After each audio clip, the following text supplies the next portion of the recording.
Assalamualaikum warahmatullahi wabarakatuh. Perkenalkan nama saya Afif Iqbal Maulana dengan 2000567.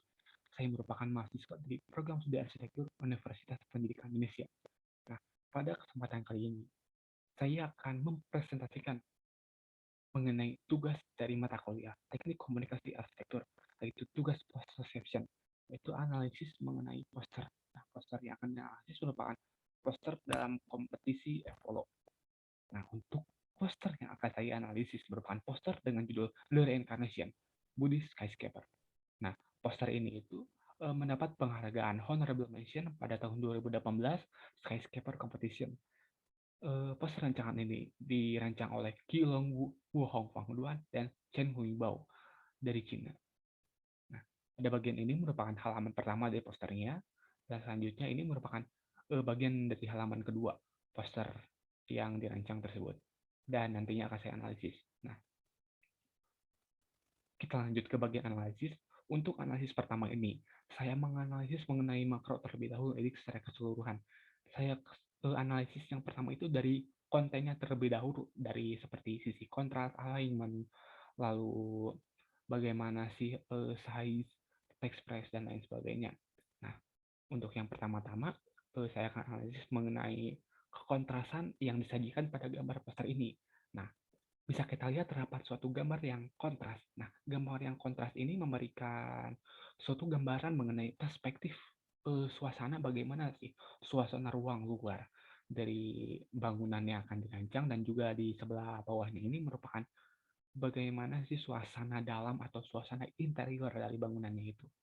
Nah, eh, gambar yang kontras ini memberikan kesan visual yang jelas dan gambaran mengenai informasi yang nanti akan disampaikan, yaitu tentang identitas bangunan ini yang akan dijelaskan oleh si penulis dan sebagainya. Nah, gambar visual perspektif ini sangat sudah baik diterapkan oleh si penulis dengan cukup kontras, karena nantinya akan menjelaskan tentang si bangunan tersebut. Jadi dibuat secara kontras. Nah, untuk selanjutnya itu eh, menganalisis mengenai tipe teks. Nah, tipe teks yang digunakan pada poster ini menggunakan font sans serif. Nah, penggunaan font ini memberikan kesan yang kesederhanaan, kemurnian, efisien, dan modern. Bisa kita lihat eh, eh, bagaimana sih jenis teksnya sudah saya highlight di sini. Bisa teman-teman lihat juga bagaimana tipe teksnya. Nah, lalu kita lihat juga analisis mengenai judulnya. Judul yang bertuliskan The Reincarnation Station ini sudah dibuat secara kontras. Nah, kontrasnya itu bisa dilihat secara size-nya. Size-nya itu lebih besar daripada bagian subjudul dan isi kontennya. Nah, hal ini memberikan suatu penegasan terhadap identitas atau judul dari konten yang akan dibahas. Jadi identitasnya ini membahas tentang The Reincarnation Station atau berjudul The Reincarnation Station. Jadi ini sudah dibuat secara baik oleh si perancangnya. Nah, lalu kita lanjut ke skema warna. Nah, skema warna yang diterapkan pada poster ini didominasi oleh skema warna hijau. Nah, skema warna hijau ini memberikan kesan kesuburan, ketenangan, dan keamanan. Nah, hal ini juga berkaitan nantinya dengan gagasan atau ide dari perancangannya. Saya jelaskan dulu tentang penggunaan warna hijau ini sejalan dengan maksud atau konten media yang menjelaskan atau memberikan suatu gagasan mengenai pemakaman secara kremasi. Nah, jadi nantinya abu secara kremasi ini akan dijadikan sebagai nutrisi untuk perkecambahan benih sebagai bentuk reinkarnasi kehidupan dengan proses perkecambahan benih yang tumbuh. Jadi kan benih itu kan pertumbuhan itu, skema pertumbuhan itu kan atau tanaman itu bisa kita analogikan sebagai warna hijau. Jadi skema warna hijau ini sudah sejalan dengan gagasan atau ide yang akan di apa yang akan dijelaskan oleh si perancang. Lalu kita bahas juga mengenai grid. Nah, mengenai gridnya ini dibagi menjadi tiga bagian grid. Nah, Pada bagian grid sebelah kiri ini dibuat secara lebih luas, lebih lebar. Sedangkan bagian tengah itu sedang, sedangkan bagian sebelah kanan itu lebih kecil daripada grid bagian kiri dan tengah. Nah, pada bagian grid sebelah kiri ini memperlihatkan secara keseluruhan dan kontras mengenai gambar seperti suasana eksterior, interior dari bangunannya. Sedangkan pada bagian tengah ini menjelaskan berisi tentang isi konten seperti latar belakang, tujuan, isi, alur proses, dan lain sebagainya. Sedangkan pada grid sebelah kanan ini memberikan suatu informasi berbentuk diagram arsitektural. Nah, diagram ini berisikan tentang skematik dinasti lantainya berbentuk untuk yang disajikan pada diagram ini itu berbentuk secara 3D dan 2 dimensi. Lalu juga kalau kita lihat dari analisis sisi alignment, pada teks ini alignment itu tegak lurus gitu, secara vertikal dari atas ke bawah. Nah, pada bagian tengah ini bisa kita lihat sebagai contohnya yang memberikan suatu informasi secara detail dan keseluruhan mengenai poster dibuat secara alignment-nya lurus vertikal. Nah, lalu keseluruhan konten dalam media ini juga alignment-nya rata pada bagian kiri dan kanannya. Jadi membuat konten ini terlihat lebih rapi. Lalu kita lanjut ke analis dari terdapat proximity atau jarak yang jelas. Nah, maksud dari proximity ini atau jarak, jadi terdapat jarak antara konten satu dan konten lainnya. Nah, jadi maksudnya dari proximity atau jarak ini yaitu sebagai suatu pengelompokan. Nah, pengelompokan terhadap konten yang memiliki sifat yang sama. Jadi, konten yang sifat yang sama dikelompokkan dalam satu bagian. Jadi, tidak tercampur dengan konten lainnya. Di antara konten satu dan konten lainnya terdapat suatu jarak. Nah, pada poster ini sudah diterapkan repetition atau jarak yang dimaksud. Maaf, sudah terdapat proximity atau jarak yang dimaksud. Lalu juga pada poster ini terdapat suatu repetisi. Nah, repetisi ini terdapat dari pengulangan konsistensi gaya dalam hal warna. Nah, dalam hal warna ini pada poster ini terdapat pengulangan dalam hal warna hijau. Jadi warna hijau ini terus dilakukan secara berulang. Pada gambar sebelah kiri sudah terlihat jelas itu warna hijau, lalu konten-kontennya juga pada diagram, lalu pada bagian ada gambar-gambar lainnya, data-data dibuat warna hijau. Ini selaras semuanya. Terdapat pengulangan warna hijau di beberapa titik atau bagian. Nah, lalu kita lihat pada bagian teksnya juga. Nah, pada bagian subjudul teks ini juga dibuat lebih jelas atau kontras dibandingkan bagian isi. Hal ini juga bisa dilihat dari size text yang lebih besar. Seperti halnya pada bagian judul, subjudul ini dibedakan juga. Namun, subjudul ini size-nya tidak lebih besar dari judul. Jadi judul lebih besar dari subjudul. Nah, lalu bagian isinya itu lebih kecil lagi. Jadi judul, subjudul, lalu isi yang lebih kecil lagi. Jadi bagian-bagian ini juga dapat menjelaskan secara lebih jelas mana sih bagian judul, subjudul, dan pada bagian isinya. Lalu selanjutnya, nah, saya akan menjelaskan mengenai analisis makronya. Maksud saya analisis mikro. Nah, analisis mikro ini saya akan menjelaskan mengenai alur atau maksud dari si poster ini atau ide-ide yang disampaikan oleh si perancang. Nah, pada bagian awal ini terdapat pada bagian awal bisa kita lihat pada bagian sebelah kiri merupakan bagian awal yang merupakan judul yang akan dibahas serta gagasan utama atau ide perancangannya. Nah, pada ide gagasan ini menjelaskan mengenai reinkarnasi yang terdapat pada hukum agama Buddha yang menjelaskan mengenai kehidupan dan kematian. Nah, lalu jika kita Definisikan pemakaman pada umumnya ini sering dianggap sebagai tempat peristirahatan terakhir bagi yang sudah mati. Namun, dari kehidupan tidak seperti itu. Pemakaman bukan tempat untuk mereka yang hidup mengingat yang sudah mati saja, tetapi sebagai tempat stasiun untuk bereinkarnasi dan terus memberikan kembali kehidupan untuk alam yang hidup dengan bentuk kehidupan yang berbeda. Nah, dari hal tersebut ini membuat ide atau suatu gagasan dari merancang bangunan ini. Jadi gagasannya itu melakukan pemakamannya itu jadi abu kremasi orang yang sudah mati itu dijadikan sebagai nutrisi untuk perkecap bahan benih untuk reinkarnasi kehidupan dengan proses perkecap bahan benih yang tumbuh itu. Nah, lalu dengan konsep perancangan ini juga nantinya pada bagian tanaman yang nantinya akan tumbuh ini akan memberikan kesan yang sudah maksudnya akan memberikan kesan yang orang yang sudah mati itu masih tetap sama dan ada di sekitar mereka.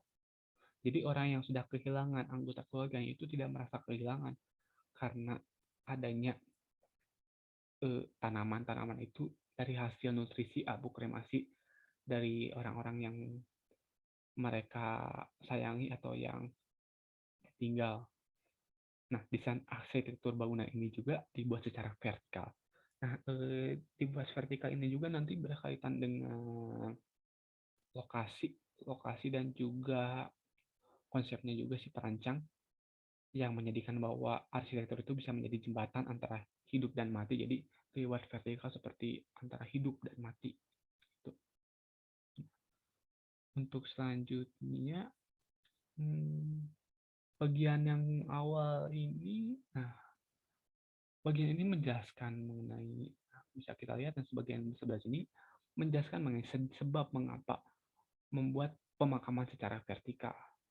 Nah, hal ini juga berawal dari sebuah penelitian. Jadi setiap tahunnya jumlah kematian ini terus meningkat dan permintaan plot pemakaman semakin meningkat.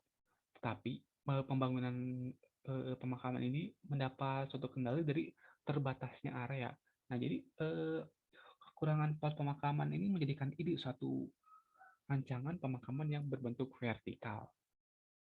Nah, lalu untuk pembahasan selanjutnya yaitu menjelaskan contoh kasus lokasi pemakaman di Guangzhou, Cina. Nah, pemakaman ini dijelaskan sih bagaimana pemakaman contohnya ini sebagai sampel. Bagaimana kota ini memiliki pemakaman besar, pemakaman Jiangzhou. Nah, lalu pada bagian selanjutnya ini menjelaskan proses proses bagaimana siklus kehidupan manusia dari hidup sampai mati. Nah, saya perbesar terlebih dahulu. Nah, proses kehidupan sampai mati. Lalu nanti bagaimana proses dari kremasinya. Kremasi yang dimaksudkan dari gagasan utama tersebut. Nah, jadi kan kremasi orang mati dijadikan sebagai nutrisi bagi benih untuk berkecambah dan hidup, yang melambangkan reinkarnasi kehidupan melalui proses perkecambahan benih. Nah, nanti tanaman yang akan dipilih itu yaitu tanaman bambu. Nah, kenapa tanaman bambu? Karena pertama, bambu ini memiliki siklus pertumbuhan yang lebih pendek dan kesulitan penanaman yang lebih kecil. Lalu kedua, bambu telah banyak digunakan dalam desain sebagai komponen bangunan karena pemrosesan yang mudah dan fleksibilitas yang baik serta konstruksinya. Lalu kerajinan juga cukup canggih. Lalu ketiga, bentuk dan konotasi bambu ini telah menjadi simbol karakter spiritual bangsa Tionghoa. Pada bagian gambar ini merupakan bagaimana nanti prosesnya dari penanaman, penumbuhan dari bambu tersebut. Lalu nanti itu bambu yang sudah matang ini setelah dicicipi lalu diolah dan dirancang oleh pengrajin. Jadi nanti itu si bambu ini itu diproses oleh pengrajin melalui kerajinan tangan yang kemudian nanti itu akan diberikan kembali kepada kerabat almarhum atau kerabat orang terdekat yang ditinggalkan. Jadi setiap bambu ini adalah nantinya akan memberikan suatu simbol jadi kehidupan reinkarnasi, dan setiap bambu memiliki label unik sehingga kerabat dapat mengidentifikasikan dan mengunjunginya dengan mudah nantinya. Nah, selanjutnya sebelah sini menjelaskan mengenainya. Terdapat juga pada bagian ini menjelaskan bagaimana sih formnya atau analisis form dan metode konstruksi bangunan yang akan dirancang. Nah, terdapat juga gambar diagram bagaimana proses dari terbentuknya form bangunan dan konstruksi yang akan dirancangnya, jadi step by step. Nah, pada kasus ini juga didesain bagaimana desain ventilasi alami, lalu nantinya ada penggunaan bambu dari lokasi yang berefek baik pada lingkungan dan lain sebagainya. Lalu selanjutnya juga pada konsep bangunan ini melakukan konsep desain secara ekologi berkelanjutan pada bangunan bertingkat. Nah, lalu juga menerapkan desain secara modular. Nah, dalam rangka membangun gunung bertingkat dan konsep ekologis yang berkelanjutan ini mengadopsi desain modular yang memungkinkan arsitektur untuk terus berkembang dengan memasukkan modul prefabrikasi untuk memenuhi permintaan pemakaman secara konstan. Untuk selanjutnya itu pada bagian ini menjelaskan mengenai konsep dari arsitektur proses. Jadi dijelaskan juga di sini terdapat diagram-diagram yang menjelaskan menggunakan bagaimana penggunaan strukturnya. Nah, bisa kita lihat dari gambar ini. Lalu untuk yang bagian sebelah bawahnya ini pada bagian ini menjelaskan suatu informasi gambar potongan dari bangunan serta terdapat juga detail-detailnya. Nah, kita lanjut kepada analisis yang terakhir, yaitu pada bagian grid sisi sebelah kanan. Nah, pada sebelah kanan ini menjelaskan suatu informasi berbentuk diagram arsitektural. Nah, diagram arsitektural ini memberikan bagaimana skematik bineh dari lantai 1 ke lantai 2 dan lain sebagainya. Nah, gambar diagram ini berbentuk 3D dan juga 2 dimensi. Nah, untuk semua analisisnya itu sudah saya analisis semua dari analisis makro dan mikronya. Sudah saya sampaikan. Sudah saya sampaikan semuanya. Jadi secara kesimpulan, poster perancangan yang dirancang oleh Qi Longwu, Wu Hongfang Duan, dan Cheng Huibao merupakan perancangan pemakaman yang cukup unik dan juga merupakan idenya itu ide yang brilian. Jadi mereka itu memanfaatkan abu kremasi dari orang mati sebagai perkecambahan dari benih. Lalu hasilnya itu benihnya itu benih dari bambu. Nah, jadi hasil dari bambu itu akan menjadi hadiah bagi orang-orang yang masih hidup. Jadi sebagai hadiah bagi kerabat orang yang tinggalkan. Jadi orang yang ditinggalkan itu merasa bahwa orang yang sudah mati itu tetap berada di sisi mereka. Dan ide perancangan ini juga sangat bagus terhadap lingkungan, memberikan efek bagus terhadap lingkungan seperti mengurangi polusi dari tanaman-tanaman yang nantinya akan tumbuh. Lalu ide dari pemakaman vertikal ini juga menjawab dari menjawab dari satu permasalahan dari Cina itu tentang kekurangan plot pemakaman karena semakin sempit gitu, jadi mereka merancang secara vertikal. Jadi menurut saya ini sudah sangat baik gitu, perancangan yang sangat baik, unik, baik dan sangat unik. Mungkin untuk kesimpulannya segitu. Pemaparan sudah saya jelaskan semuanya. Terima kasih atas perhatiannya. Sekian dari saya. Wabillahi taufiq wal hidayah. Wassalamualaikum warahmatullahi wabarakatuh.